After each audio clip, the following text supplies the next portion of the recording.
Muito bom estar aqui com vocês. Eu acho que a cada tempo as câmeras têm mostrado de fato a que veio. Nosso presidente, obrigado mais uma vez. Está se despedindo hoje? Quem será? Já está? Juscelino agora é o próximo presidente. Já teve eleição? Eu me elegi. Olha só, gente, que coisa boa. Tá vendo? Cheguei um pouco atrasada, não peguei a conversa. Então, assim, mesmo assim, contudo, você, um excelente presidente. Vaguinho está aqui ainda, também um excelente presidente, está ali, nosso querido ex-presidente Vaguinho. E a gente está percebendo a cada dia o porquê que nós precisamos fortalecer ainda mais a associação Mazinho, nosso querido Mazinho dos Anjos, nosso deputado, que também já foi vereador como eu e teve já a oportunidade de passar por esse parlamento, que é uma escola, eu falo que é uma escola para além da escola da vida. Doutor Renato, parabéns pela palestra. Doutor Hélio Maldonato, grande amigo, palestra esclarecedora, direta, é muito bom ouvir um profissional, coisas que a gente começou a falar lá em 2017, eu terminei o mandato de vereador em 2016, muito indignada até por conta de algumas posições na Câmara de Vereador, mas eu sempre falo que a Câmara foi a minha primeira escola da política, além do mandato de presidente comunitário, porque eu comecei minha trajetória assim, na presidência do bairro. Então, quando você vem forjada pela luta para uma Câmara, e aí você chega e consegue entender que ali, de fato, é uma escola de qualquer político. E aí, em 2017, eu lancei uma campanha no Espírito Santo, ainda na base do meu partido, Não Seja Laranja. Até por entender que já existia uma força nos tribunais falando justamente dessa prática, que é uma prática existente no Brasil há muitos anos, e as cotas de gênero, ela foi instituída e ficou muitos anos sem punição no Brasil, e as punições começaram há pouco tempo.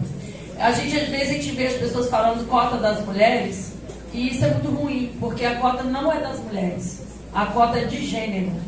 Se tiver 70% de mulher, obrigatoriamente tem que ter 30% de homens para garantir a paridade. É desigual no país que 53% do eleitorado são mulheres? 56% 53% da população são mulheres? Porque se você fosse olhar a paridade dos poderes de representativo, nós deveríamos imaginar que nós teríamos que ter um congresso e as câmaras municipais todas com metade de mulheres e metade de homens, já que são poderes representativos da sociedade, que representa, o parlamento representa a forma de pensar das pessoas. Como cada grupo social vai defender determinadas posições na sociedade. Mas não é isso que acontece no Brasil. Não acontece por quê? Por culpa dos homens? Não, por culpa da nossa história. A história do Brasil, ela nos leva a acreditar que cerceou o direito das mulheres, a ter certeza, não acreditar, mas ter a certeza que cerceou o direito das mulheres por 400 anos. E isso é importante a gente falar. Mas antes de começar, eu queria só me apresentar. Minha palestra é sobre liderança, espaço de poder. Eu tenho 30 minutos, mas vou tentar correr. Essa aqui é a minha família. Lá em casa só eu sei escolher time, tá vendo? Por isso que eu fui uma vice feliz, porque eu sou uma vascaína guerreira, sofredora, que agora tá perdendo até pro Nova Iguaçu. Então eu tô acostumada a perder. Eu gosto da família que eu sou. Entendeu? Mas olha aí, ó, eu não influencio ninguém. Eles falam, Jaqueline, é tão influente, sou nada. Meus 3 filhos são tudo flamenguistas, meu neto também. Esse aqui é meu netinho, Theo, minhas irmãs, minha mãe, meu pai. Eu trouxe um pouquinho da minha história, mas eu vou pular por conta do tempo. Eu cresci ouvindo uma história do meu pai, que em tempo de crise, ou você chora ou vende lenço. Meu pai me forjou na liderança da vida. Eu fui camelô aos 14 anos, tive a minha primeira barraca com 14 anos de idade no centro de Vitória. E trabalhando de camelô, eu cresci ouvindo meu pai me ensinando os ofícios de consertar relógio, de trabalhar na feira, nas festas, de parar de estudar na 5ª série do ensino fundamental para trabalhar, porque o conceito do meu pai nordestino desse país, sofredor desse país, era de que se a gente não trabalhasse, não tivesse dinheiro, a gente não teria o respeito das pessoas, como muitos pais, talvez, da época ensinou para cada um de nós, quem está aí com quase meio século como eu. Mas eu cresci ouvindo isso, em tempo de crise, ou você chora ou vem de lenço. Eu escolhi um caminho. Existem dois grupos sociais muito fortes na sociedade brasileira. O que chora e o que vem de lenço. O que chora está representado por aquelas pessoas que reclamam, mas não se movimentam. Reclamam que está ruim tudo, mas não se coloca, não se apresenta. E a minha palestra é muito para as mulheres. E a gente precisa lutar como nós conquistamos o direito de votar há apenas 92 anos nesse país. E é importante a gente ter um pouquinho desse conceito histórico. A luta é inerente das mulheres. E se a gente quiser ocupar os espaços que nós queremos ocupar, nós não podemos desistir da luta. Nós temos que plantar as sementes para que as próximas gerações tenham mais consciência política eleitoral do que a nossa geração teve. Então, meu pai sempre me ensinou isso. Vai ter aquele grupo que vai chorar, vai reclamar, e vai ter aquele grupo que vai vender lenço, vai gerar as oportunidades. Então, ainda no camelô eu me descobri uma liderança, que era meu camelô, tá vendo? Vocês, ali perto da Costa Pereira. Eu tenho muitas fotos dessa época, porque era uma época difícil de tirar foto. Quem tem quase meio século aqui lembra, né? Que a gente tinha que comprar aquele filme da Fujifilm, 12 pose.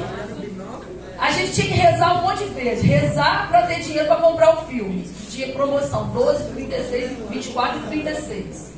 Eu estou falando isso aqui, quem tiver quase meio século vai lembrar. Os novinhos, assim, igual o meu presidente ali, meu vereador de Pedro Canário, não vai lembrar não, que ele é jovem. A gente tinha que rezar para ter dinheiro para comprar os filmes. Quando a gente comprava, a gente tinha que rezar para as fotos não queimarem. Por quê? Porque às vezes a gente tirava a foto queimada. Quando não queimava nenhuma, você tinha que rezar para ter que ficar bonito. Porque às vezes o cabelo fechado, cara feia, e ficava feia a foto. Então você perdia metade. Eu sou dessa época mesmo, ali na cidade. Então eu tenho algumas fotos de papel, que eu sou apaixonada por fotografia, que mostraram. Mas ali eu descobri a minha liderança. E como começou a liderança? Começou justamente com incômodo. Não tem a história do choro vem de lenço? Vem cá, eu estou com incômodo. Eu vou ficar aqui chorando e reclamando, a saúde está ruim, minha cidade está ruim, minha rua está cheia de buraco, ou eu vou fazer alguma coisa. Isso eu falo muito para as mulheres. E a minha trajetória política começou com o quê? Com o meu incômodo. Quando começa a sua trajetória política? Começa porque você quer ficar rico? Se você começar a querer ficar rico sendo vereador, meu filho, você está perdido. Vai ser agricultor, vai plantar café, vai para o setor empresarial e você vai ficar rico. Você vai andar de jet ski, você vai ter final de semana. Agora, você ser vereador para poder melhorar sua condição financeira, você vai ficar perdido, porque o que chega para o vereador é o pedido para enterrar minha mãe, é o caixão, é a dentadura, é a ligadura de trompa, é a cesta básica, é tudo isso que chega na porta do vereador. É o socorro, como eu sempre falo, bem presente na hora da angústia, mas é o que leva a sua dor, muitas vezes, lá na sociedade. E outra coisa, a gente faz um monte de coisa que a população não reconhece. O doutor Renato falou muito bem aqui, né? Tem um ditado que diz que uma notícia boa, ela roda um ano, não sai de dentro do quarto. E a notícia ruim, ela dá 4 voltas na terra, né? Então, em menos de um dia. A minha trajetória política começou onde? Lá na liderança comunitária, com incômodo. Eu morava num bairro com 36 ruas, só uma pavimentada, no bairro Operário. Lá no Planeta 2, não tinha água, não tinha luz. Então eu começo a movimentar o grupo de mulheres para participar da associação, ser a voz daquela comunidade, a lutar por pavimento. Os movimentos, para vocês terem uma ideia, de mulheres do Espírito Santo, começou lá na época dos movimentos sanitaristas. As mulheres ainda lutavam por quê? Água tratada, esgoto tratado, colégio para o filho, creche para o filho, e era essa confusão. Agora, quando você tem um incômodo e você decide realmente mudar aquela circunstância, não só sua, mas da sua comunidade, a política é um dos melhores caminhos, instrumento para que você consiga contribuir.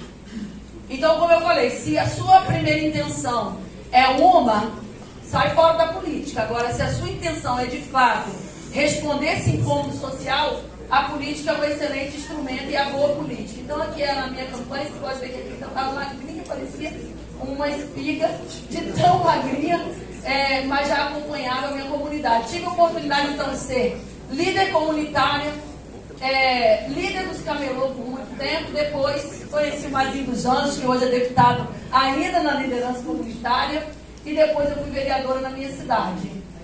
Não sei se aqui está... Cadê? Passou? Eu apertei um monte de vezes, acho que vou pular tudo. Aqui eu coloquei um pouquinho da posse, da época da campanha, porque é importante a gente dizer que a gente precisa trabalhar. Essa é um marco, porque muita gente me conhece desse momento para frente, mas ali é minha luta no camelô. Naquela fotografia ali, eu estava brigando com o prefeito Luiz Paulo, tadinho, dos Anjos. Ainda brigava muito com o Luiz Paulo, coitado. Ele ficava doido com a Jaqueline na cidade. Por quê? Porque eu era de um grupo social dos invisíveis, dos vulneráveis, que trabalhava na informalidade. Meu pai era camelô, eu aprendi a ser camelô. Até os 26 anos eu só tinha quinta série do ensino fundamental. E tudo que eu sabia era trabalhar. Se me perguntasse para que serve o político com 26 anos, eu estava dentro de uma coisa chamada bolha do senso comum. O que é a bolha do senso comum? É o que todo mundo acha para que serve o político. Para que serve o político na sua vida, Jaqueline? Para roubar. Só pode. Não serve para outra coisa não. Por quê? Não fazia diferença na minha vida diretamente. Na minha cabeça, da bolha do senso comum, eu acordava às 5 da manhã, pegava um ônibus lotado, vinha para o centro, trazia minhas filhas, botava na creche, ficava o dia todo, de noite ia para casa. Qual a diferença de um político? Até que alguém desperta em você o seu senso crítico. E quando você é capaz de despertar o senso crítico das pessoas, você avança na sociedade. Uma pessoa chega para mim e diz, e eu falava, eu não suporto política.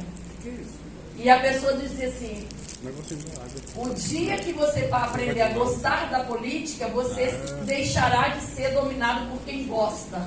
Porque se você não gosta da política, você sempre será dominado por alguém que gosta. Ah, é assim? Então eu vou começar a entender esse negócio. Porque a gente só aprende a gostar daquilo que a gente compreende, daquilo que a gente conhece. E eu sempre falo com as mulheres, e aqui a minha palestra é muito direcionada também para o feminino. Informação é poder. A gente fala muito de empoderamento feminino e é verdade. As mulheres são empoderadas na sua natureza, mas politicamente, no campo social, nós ainda não somos empoderadas, porque nós ocupamos apenas 18% do Congresso Nacional e menos de, aqui na Assembleia Legislativa, 10%, e em outros lugares, 15%. E esse empoderamento, ele começa quando? Quando chega a informação. Informação é poder, já dizia Francis Bacon. Então, camelô, batendo panela, com direito ao trabalho, todo mundo sem trabalhar nessa foto aqui, 15 dias, o prefeito tirou todo mundo da cidade, queria construir um camelódromo lá na Ponte Seca, assim, e aí que arrumou uma confusão danada, e tadinho do Luiz Paulo, sofreu, mas a gente conseguiu trabalhar. E depois, alguns anos depois, de camelô se torna a primeira mulher vice-governadora e governadora por 4 vezes nesse estado. E as 4 vezes que eu assumi o governo desse estado, a imprensa desse estado me perguntava, você está preparada? Você está preparada? Na segunda vez. Na terceira vez, você está preparada? Na quarta vez, você está preparada? E da quarta vez, quase que eu falei, não, eu tenho uma bomba caseira ali que eu vou tacar, vou matar todo mundo, mas não vou soltar agora, não. Estou brincando, tá, gente? É porque eu recebi muitas vezes a pergunta, a resposta, você está preparada? Eu acho que isso nunca perguntaram para outro político, mas para uma mulher é comum em todos os ambientes que a gente vai, se você está preparada. E quando você vai convidar uma mulher para ser candidata, ela tem uma resposta pronta. Ai, não estou preparada para isso. E é por isso que hoje você ouve muitas vezes dos homens, principalmente dirigentes partidários, dizendo, é muito difícil atender essa cota de mulher, porque não tem mulher. Isso é o que você fala. Está errado? Não, é verdade. Por que as mulheres não se motivam pela política? Primeiro, o baixo interesse é por conta do baixo entendimento de como a política funciona. Baixa formação dos partidos. Na escola a gente aprende sobre planta, biologia, tabela periódica, um monte de coisa. Mas você não aprende, por exemplo, como conquistar um voto. Você não aprende, por exemplo, como as negociações acontecem na política. No Congresso Nacional, a maioria dos projetos que são votados e que são articulados entre relatores, sabe onde são articulados? Nas resenhas, à noite do futebol, onde os homens se reúnem e vai tomar suas cervejinhas e vai fazer sua resenha. As mulheres não participam muitas vezes desse ambiente porque o Brasil é machista estruturalmente. Se um grupo de deputadas, duas deputadas, sentar com um grupo de 15 deputados numa mesa de um restaurante na beira de um campo de futebol, a conversa com relação à mulher será outra. E vocês sabem muito bem, quem é mulher sente isso. Então, o Brasil ainda não está preparado, de fato. Eu vou ver se vai pular aqui. Hoje eu estou na Secretaria das Mulheres, mas eu não vou falar disso. Espaço de poder e liderança. O Brasil ainda está no preparo das leis para que as mulheres tenham a verdadeira representatividade que tem na sua população. Voltando, nós somos quase 53% da população brasileira e temos apenas uma representatividade no Congresso Nacional, que é a casa de representação da população brasileira, de 18%. Jaqueline, isso tem o quê? Um contexto histórico? Primeiro, sim. É importante conhecer um pouquinho da história para entender esse fenômeno que hoje a gente critica tanto, que é a cota de gênero. Que não é cota de mulheres, mais uma vez. Não falo em cota de mulheres, gente. É cota de gênero. Que a gente precisa compreender. Que o Brasil, fomos ensinados, nossos dirigentes, a entender, não, eu tenho que ter 30% de mulher. Aí não prepara, não faz as coisas, não utiliza o recurso na formação, não vai à procura de formar as mulheres que estão na comunidade, a médica, a professora, a estudante, não vai para dentro desse campo com antecipação, e quando chega na eleição, a parte mais fácil, doutor Renato, é dizer, não tem mulher, preciso colocar minha sogra com Alzheimer, minha mãe que caolha, a outra não sei o quê. Entende? O porquê que tem esse processo no Brasil? Agora, é culpa de quem? Primeiro da história. A primeira Câmara no Brasil foi lançada em 1532. A Câmara de São Vicente. A primeira Câmara em 1532, ainda no Brasil colônia. As mulheres não tinham direito a participar. Em 1916, o dicionário Aurélio no Brasil, esse dicionário, essa página do dicionário, inclusive, está lá na Procuradoria da Mulher, no Congresso Nacional. O dia que vocês forem lá, vocês olhem essa página. Em 1916, o Aurélio definia homem público, homem de boa reputação, que trabalha pelo social, por uma sociedade, taranã. Definição de mulher pública, vadia. Aurélio, de 1916. Em 1932, conquista do voto feminino. Quem podia votar? Mulher casada, com autorização do marido e alfabetizada. Menos de 7% da população brasileira. As mulheres não tinham direito a frequentar a escola, assim como os negros não tinham. Um país que escravizou por 388 anos a sua população. Escravizou seres humanos. Trouxeram os africanos lá das suas colônias, das suas tribos, das suas culturas, escravizou nesse país. Inclusive o último porto a ser fechado foi ali em São Mateus, do Brasil. E esse país que escravizou os homens, por 388 homens e mulheres, escravizou também as mulheres. Porque nos tirou da participação política por 400 anos proibidas. Nós não podíamos. Para vocês terem uma ideia, a Arábia Saudita, menos de 5 anos, se eu não me engano, ou 6 agora, editou a lei que autorizou as mulheres a dirigirem e a estudarem.